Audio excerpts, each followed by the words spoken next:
Hello, Simon. Hi, Mr. Derek. Yes, how are you? Are you? No, not too bad, not too bad. We're here to discuss Zimpreneurs. I think the objective of this video is just to give people, a first insight into what we're doing. We've been doing this for quite a bit now. I mean, in terms of having started the group and all that.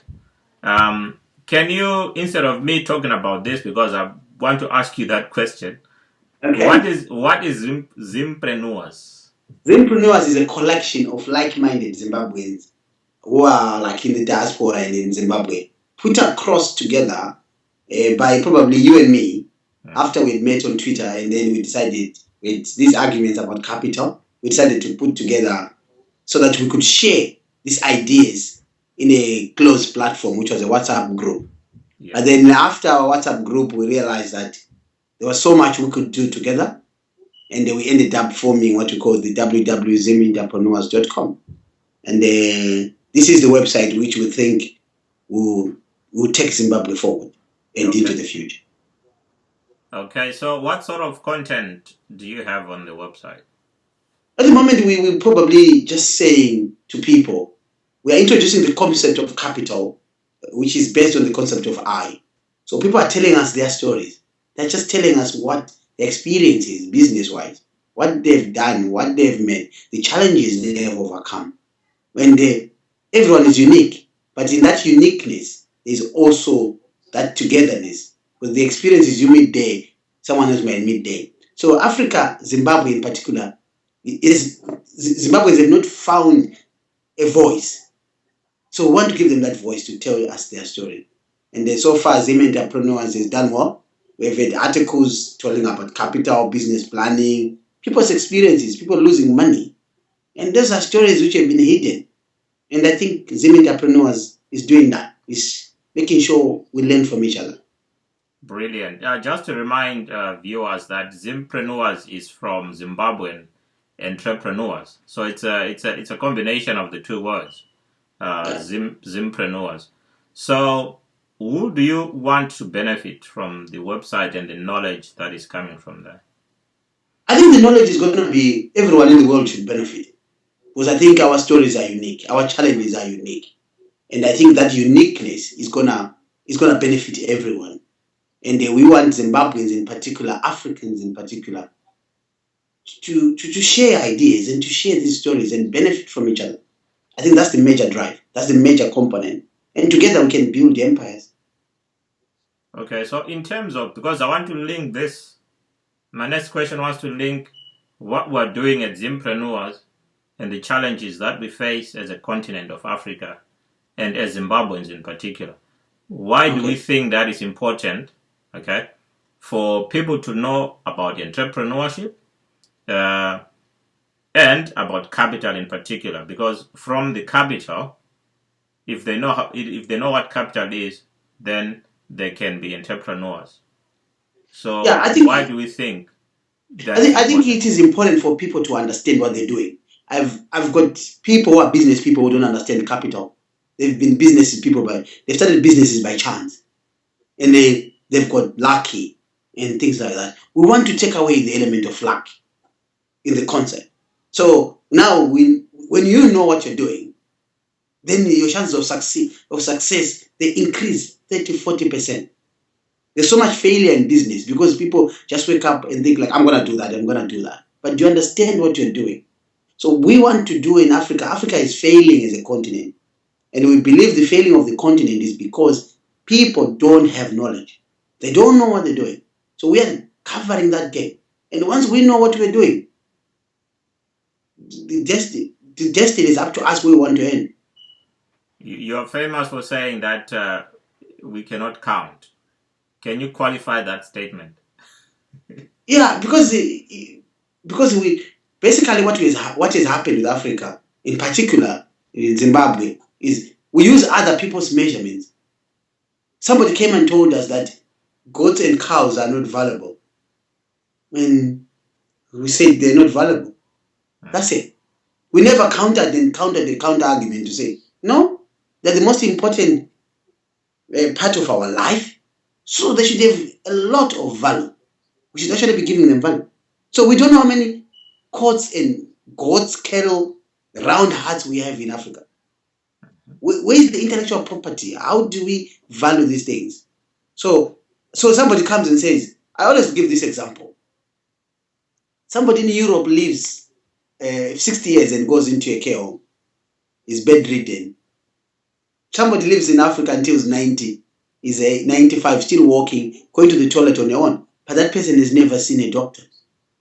She rarely sees a doctor. So this person means that she's actually living a better life.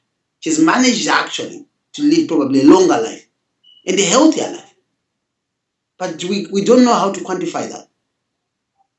So we are failing to count our own resources and our own people, and so that we can be called wealthy. Because wealthy is a concept in the mind. Mm-hmm. I think I'm gonna stop you there because we've got so much to talk about, and it's a long haul process. We've started something which we think, in fact, we want it to become our legacy, because I think there's a lot that has happened in Africa which is not documented, and we're documenting this.